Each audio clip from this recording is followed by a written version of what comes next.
하나님 말씀 봅니다. 신약 골로새서 3장 18절에서 21절 말씀까지 제가 읽어드립니다. 아내들아 남편에게 복종하라. 이는 주 안에서 마땅하니라. 남편들아 아내를 사랑하며 괴롭게 하지 말라. 자녀들아 모든 일에 부모에게 순종하라. 이는 주 안에서 기쁘게 하는 것이니라. 아비들아 너희 자녀를 노엽게 하지 말지니 낙심할까 함이라. 아멘. 우리가 가지고 있는 성경 크게 구약과 신약 두 권입니다. 구약은 예수 그리스도 오시기 전에 예언된 말씀이 주로 담겨 있고, 신약은 오신 예수님에 대한 그 말씀을 담고 이후에 다시 오실 예수 그리스도의 그 이야기와 종말을 담고 있습니다. 그 신약 성경 첫 여는 책들이 복음서, 마태, 마가, 누가, 그리고 요한복음, 이렇게 사복음서가 있고요. 그 다음엔 예수 그리스도의 복음을 듣고 인생이 변화된 예수 그 제자들이 그들의 삶에서 하나님을 증거하고 예수 그리스도 복음을 증거하는 사도들의 행적을 담고 있는 사도행전이 이어집니다. 그 이후로 바로 잘 아는 바울이 쓴 편지가 이어지는데, 로마서를 필두로 해서 빌레몬서로 끝이 납니다. 저자가 분명치 않은 히브리서를 제외하면 대략 13권, 신약성의 절반가량을 쓴 바울 서신이 이어지는데요. 바울 서신은 거의 다가 다음과 같은 두 구조로 되어 있습니다. 전반부는 교리편이고 후반부는 실천편입니다. 즉 신앙과 윤리라고 할 수가 있습니다. 지금 우리가 묵상하고 있는 골로새서도 1장, 2장은 교리편입니다. 그리고 3장, 4장은 실천편, 신앙인 윤리를 담고 삶을 어떻게 살아가야 되느냐, 이거를 다루고 있습니다. 근데 이 윤리적인 것도 두 부분으로 나누어지면, 먼저는 총론입니다. 타이틀을 딱 내 주제를 주고 원칙을 얘기합니다. 예를 들면 실천편 시작인 골로새서 3장 1절 보면 이런 말씀이 있잖아요. 그러므로 너희가 그리스도와 함께 다시 살리심을 받았으면 위의 것을 찾으라. 위에 뭐가 있냐? 이 참 잡히지 않고 한 번에 눈에 안 들어오잖아요.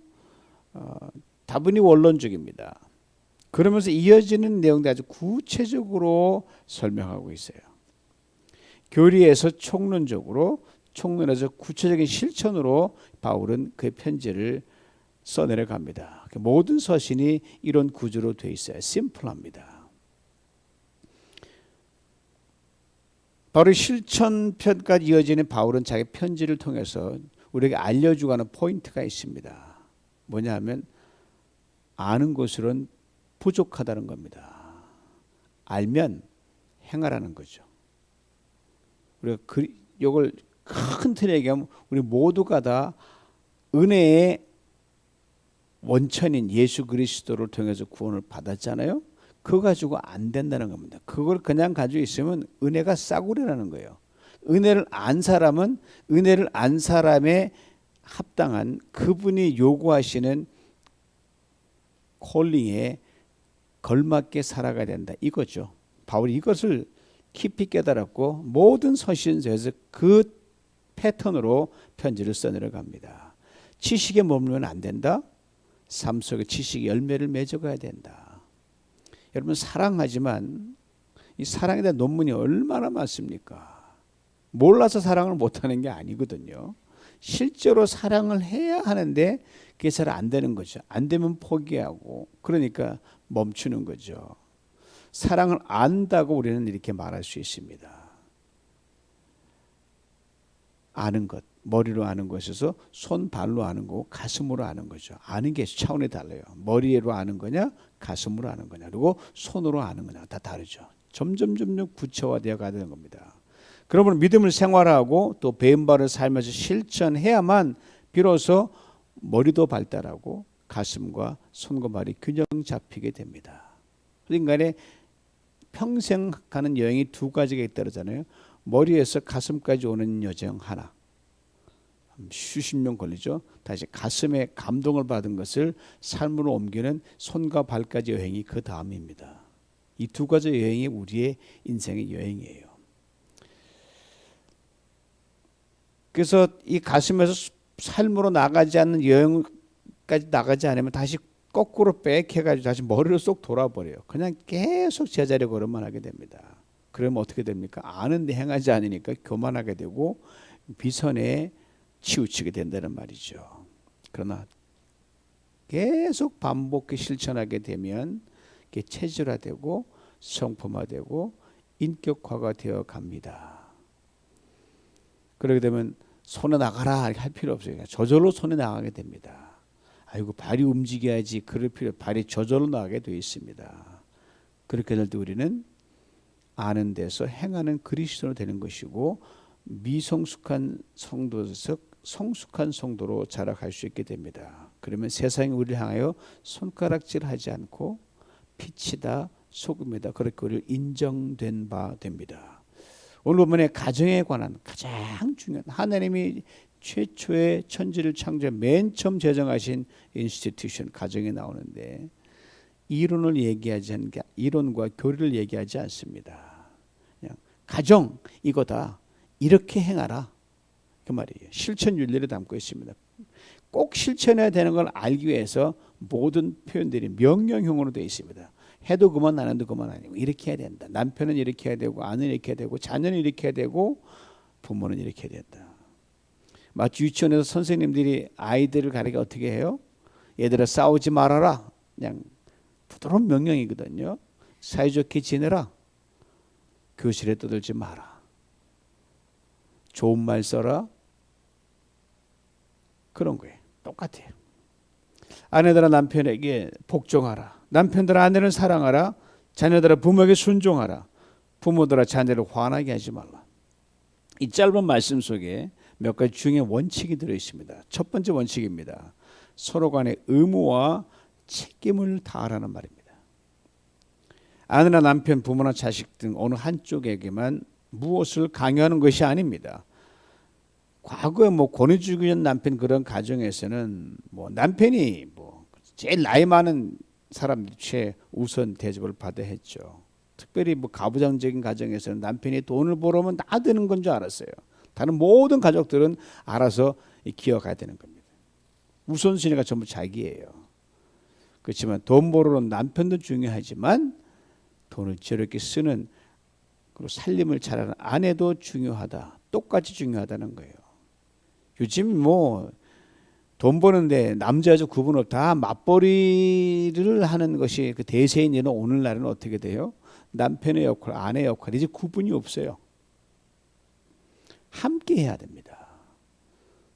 요즘 어떤 가정은 이게 역할이 완전 바뀌어 버린 게 있어요. 아내는 아예 밖에 나가서 외벌이를 합니다. 돈을 벌어와요. 남편은 양육을 합니다. 아예. 이런 점에서 남편이 아내를 더 사랑해야 한다? 그렇지 않습니다. 아내도 남편을 똑같이 사랑해야 합니다. 서로 느끼는 강도는 다를지 몰라도 그래서 나만 더 희생한 나 손해 아니야? 내가 더 사랑하는데 그게 아니에요. 바로 거기서 바로 문제가 생긴단 말이죠. 남편은 남편대로 아내는 아내대로 항상 더 엑스트라 마일을 가야만 됩니다. 그것을 손해로 생각하면 안 되는 거죠. 남편은 남편대로 그렇습니다. 내가 더 희생했다. 남편을 위한 일인데 아내를 위한 일인데 그게 뭐가 대수냐 이 말이죠. 그러니까 거기에 감사가 있고 기쁨이 있는 겁니다. 쉽게 말하면요. 가정은 남편과 아내가 서로 무한 책임을 지는 게 바로 가정입니다. 책임 한계가 없어요. 요즘 현대사회에서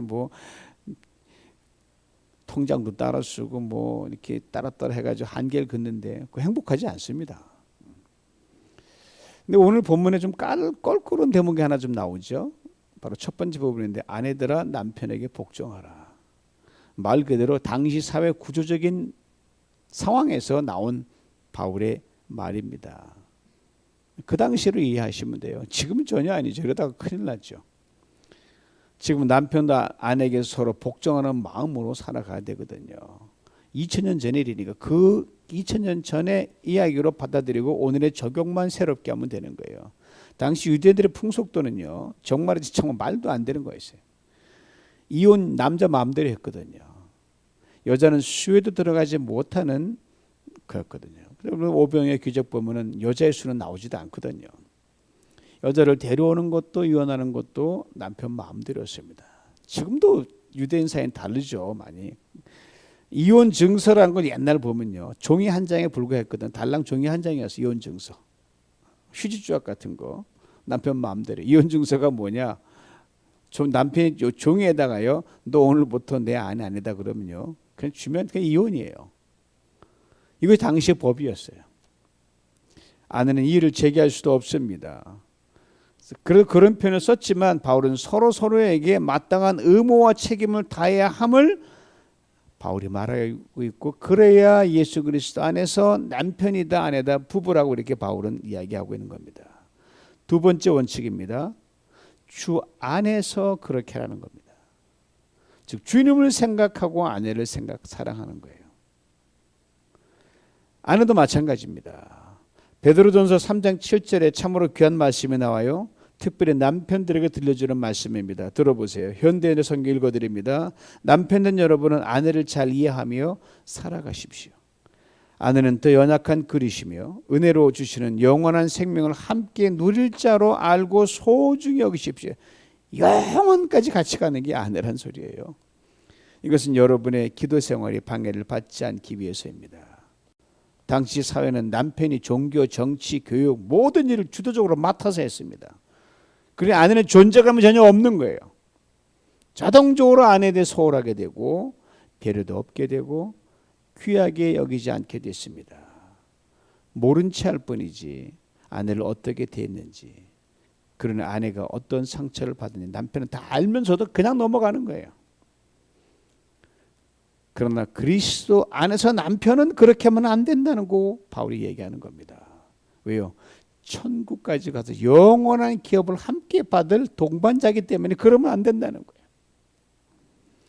때문에 땅에 있을 때 그렇게 될 동반자는 미리 생각하고 지금 잘 해주라 이 말입니다. 그렇게 하지 않고 성전에 가서 평안하게 기도할 수 있겠느냐, 네가 제사장의 의무를 다할 수 있겠느냐, 네가 세리의 무슨 역할 할 수 있기 말이죠. 모른 척해도 주님은 다 안다 이 말입니다. 아내에 대해 죽게 하자 타라 이 말은 통념적으로 아내를 대하는 게 아니라 신앙적 원칙으로 아내를 대하라는 말이죠. 지금의 진보한 말처럼 전 근대적인 말처럼 들리죠. 그러나 그 당시에는 바울의 말이 파격적이었습니다. 많은 사람들이 야 바울 좀 위험한 사고를 갖고 있다 이렇게 말했으면 틀림없어요.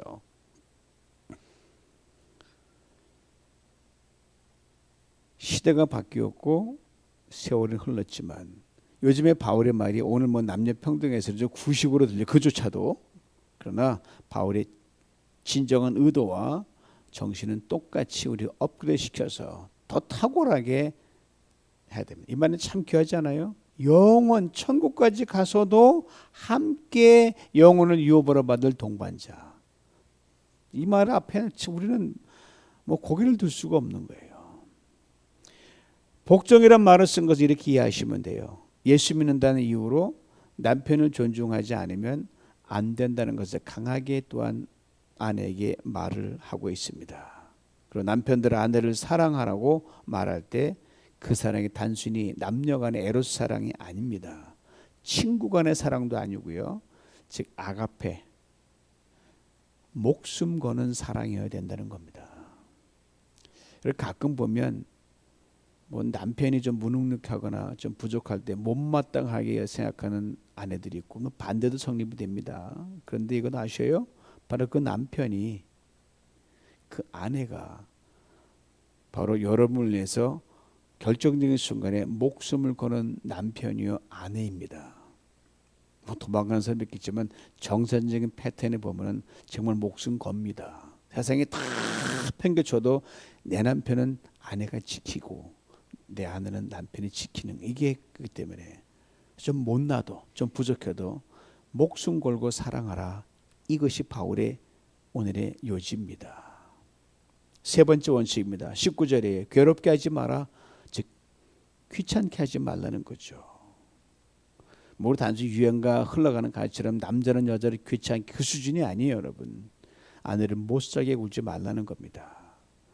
남편은 나름대로 목숨과 아내를 사랑하는 방법이 너무너무 서툴고 경상도식이에요. 그럴 때는 사랑한다는 얘는 괴로워 죽는 거예요. 말도 거칠고 감정도 거칠고 행동도 거칩니다. 그건 아니는 거죠. 더군다나 폭력이 거기도 행사된다. 그리고 폭력이 멈추면 또 서문서 다 공세한다. 그건 말도 안 된다는 거예요. 아내 입장은 얼마나 힘듭니까? 바울이 이것을 얘기하는데 이 성서학자들은 바울이 독신으로 평생 지냈다, 결혼했다, 뭐 이게 나누어지는데 저는 바울이 결혼했다가 안 한 걸로 한 표를 던지고 싶습니다. 왜냐하면 가정생활 해보지 않고 이거 이렇게 잘 쓸 수가 없어요. 도저히 에베소서나 오늘 골로새서나 고린도서에 그렇게 남편과 아내 가정에 대해 구체적으로 적을 수 없습니다. 경험자가 아니면 못 적어요. 그냥 상상이다 천만의 말씀이에요. 그래서 바울은 일찌감치 목숨 걸고 남편 될 수 없기에 전도자로 나서 올인한 사람이 바울이에요. 전도면 올인하니 가정을 돌볼 수가 없지 않습니까? 그 남편을 그런 바울을 아내가 바로 도망갔는지 아니면 바울이 진작에 대화하는데 여보 미안하지만 우리 갓길로 갑시다 헤어졌는지 모릅니다. 하여튼 바울의 이 살아본 경험에 의하면 남편으로 살아가려면 이 정도는 돼야 된다라는 확신과 소신이 바울의 경험을 통해 나왔다고 저는 분명히 믿습니다. 그렇게 저는 분명하게 말할 수 있어요. 자, 이제 바울이 남편과 아내 관계를 넘어 자녀와 부모의 관계에서 권면합니다. 뭔 자녀를 향한 명령이에요. 자녀들은 모든 일에 주 하나 순종하라. 굴종이나 복종이 아닙니다. 순종입니다. 즉 기쁜 마음으로 존경하는 마음으로 믿음을 가지고 감사하는 마음으로 순종하라는 거예요. 에베소 6장 1절에 동일한 말씀을 바울이 하고 있습니다. 그리고 부모에게 대한 명령입니다. 오늘 21절이에요. 우리말 성경으로 읽어드립니다. 아버지들이여 여러분의 자녀들을 화나게 하지 마십시오. 그들이 낙심하지 않도록 하십시오. 아버지라 그랬거든. 저도 포함하고 다 우리 남자를 포함하거든요. 어머니도 포함되지만 사실 아버지로 특정하는 이유가 있어요. 당시의 사회 구조를 그대로 반영한 걸 봅니다. 권력이 아버지에게 집중되어 있었거든요. 더군다나 옛날 황제 같은 경우 손을 아들 낳는데 이렇게 했다 그러면 아들 죽이라는 거예요. 이거는 왕제감이 안 된다. 그거 살아서 비실비실 뭐하냐 그냥 죽여라 하면 죽는 거예요. 태어나자마자. 그 정도로 아버지의 권위가 막강한 사회였거든요. 그러니까 아버지에 따라서 이 좌우되니까 아버지를 특정한 겁니다. 자녀들의 목숨까지 좌우할 수 있는 위치에 있었거든요. 권력자의 경우니까. 그냥 마음에 안 드는 자식 폭력을 휘두르는 거죠. 뭐 이런 게 태어나나 이 말이죠. 자식이 다 내 뜻대로 안 되잖아요. 내 뜻에 어긋날 때가 있잖아요. 모자란 자식이 있습니다. 잘 안 되는 자식이 분명히 있습니다. 그럴 때 그 자녀들을 보고 분을 내뿜습니다.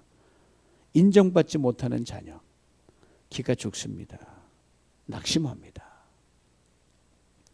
어제 깜짝 놀란 제가 뉴스를 들었어요. 베트남에도 그냥 교육열이 대단한가 봐요. 그 20몇층 꼭대기에서 공부를 잘하는 인류 고등학교 다니는 이 입시생이었는데 이 아버지가 더 잘하라고 감시하고 있는 거예요. 너 숙제 다 끝냈냐 뭐 했냐. 아가씨 아이가 숨이 막혀 죽는 거예요. 아빠 잠깐 바람 좀 쐴게 하고 베란다 나가가지고 문을 딱 닫고 유서를 써놓은 거예요. 28층에서 그냥 떨어져 죽었어요. 잘해도 인정받지 못하면 막 쫑박지르면 숨을 못 쉬잖아요. 길을 못 핍니다. 감정살인이죠. 인격살인이고 결코 그러면 안 되는 일인데 가정에서 벌어지는 것 그게 일상이니까 바울이 이것을 철저하게 단들이를 하는 겁니다. 야단칠 수 있다. 그러나 감정을 상하게 하거나 자존심을 상하게 하지 말라. 엄마보다는 아버지가 이런 잘못을 더 많이 저지른 가능성이 막 실제로 그랬기에 아버지에 대해서 바울은 특별히 이야기를 합니다. 특별히 다 큰 자녀들 어렸을 때야 뭐 사랑받지만 가면 점점 못하면 더 실망감이 있잖아요. 내 소유물로 내 어떤 목표를 이루는 건 대상을 투영하는 걸로 하니까 더 그럴 수가 있죠. 이만큼 살아보니까 여러분 뭐 잘난 자녀나 못난 자녀나 학벌 좋은 자녀나 돈 많이 버는 자녀 뭐하나 다 거기서 비슷비슷하잖아요. 건강 무슨 일도 없다. 항상 우리가 뭐예요? 보면은 그죠. 내 아들이 건강한 게 참 건강한 거면 너무 감사하다. 다 그러잖아요. 근데 또 갑자기 상황 되면은 이게 또 사람의 그 욕심이 한이 없어서 그런데 그런 걸 이 바울의 말씀에 비춰보면 충분히 우리가 컨트롤할 수 있고 돌아볼 수가 있죠. 그러길래 부모는 연약하고 부모는 그렇지만 오히려 내려놓고 하느님께 맡기며 가는 게 최고의 방책인데 안 될 땐 또다시 애쓰는 거죠. 그러면서 나아지는 거죠. 자녀의 인격, 자녀의 성격, 자존심, 명예 소중히 지켜줘야만 하는데 안 되면 또다시 노력하는 거죠. 말씀에 비추어서 완벽한 부모가 없으니까요. 고로 자녀들이 아버지 때문에 기가 죽는 게 아니라 더 과감히 도전할 수 있고 용기 있게 나갈 수 있고 자신 있게 날개를 제 마음껏 뻗어 나갈 수 있으면 그건 멋진 자녀예요. 많은 걸 이루지 못해도 그 자녀는 용기 있게 나갈 수 있습니다. 저도 그러려고 노력하는데 안 될 때가 있었고 이제 좀 많이 나아지는 것 같아요. 사실 여기에 뭐 아버지 어머니 따로 없거든요. 역할로는 보면 엄마 역할이 훨씬 더 큰 것 같아요. 뭐니 해도 자녀들에게 제일 중요한 게 믿음인 것 같습니다. 제가 지금까지 살아보니까 자녀들이 어리든 장성하여 가정을 꾸미고 다니든 상관없는 것 같습니다. 부모들이 자녀에게 기회 있을 때마다 이렇게 말해주는 것이 너무너무 중요한 것. 전 나이가 먹으면서 깨닫게 돼요. 난 너를 믿는다. 난 너를 사랑한다. 이거면 다인 것 같아요. 어거스틴이 방탕하길래 한없이 빗나가던 어느 날 하도 속상하니까 주교를 찾아가서 이놈 좀 어떻게 좀 돌아오게 좀 만드시. 내 말은 죽어라고 안 들으니까 좀 도와주세요. 그 주교님 이렇게 대답을 한 거예요. 내버려 두세요. 때가 되면 오겠죠. 그저 눈물만 흘리고 사랑하고 믿어주십시오라고 했어요.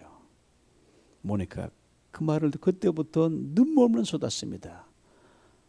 믿으려고 했고 사랑한다고 했고 돌아왔죠.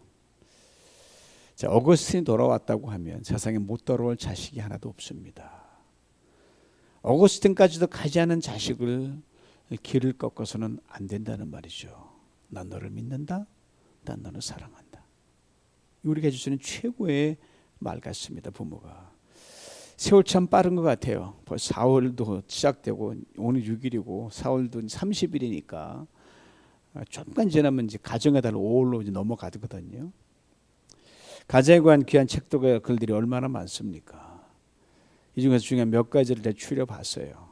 우리 모두가 꼭 기억했으면 좋겠습니다. 많지만 한 5가지를 추려봤거든요. 첫째, 서로 감사하는 가정. 서로 고마움을 행동으로 말로 표현하는 거죠. 둘째, 서로 헌신하는 가정. 서로 수고하고 헌신하는 것이 기쁨이 되는 가정. 그러면 뭐 좀 더 수고했다고 내가 먼저 더 했다고 뭐 공시할 필요가 없죠. 엄마가 이만큼 더 했는데 너는 왜 이 모양이냐 그런 말이 필요 없는 거죠. 더 수고하고 더 했어도 공치사하지 않는 거죠. 셋째, 서로 대화하는 가정입니다. 가족 간의 잦은 대화, 무슨 일이 끙끙 앓지 않고 다 이게 인사이드 아웃 안에 끌다 털어놓기만 하면 그 가정은 행복합니다.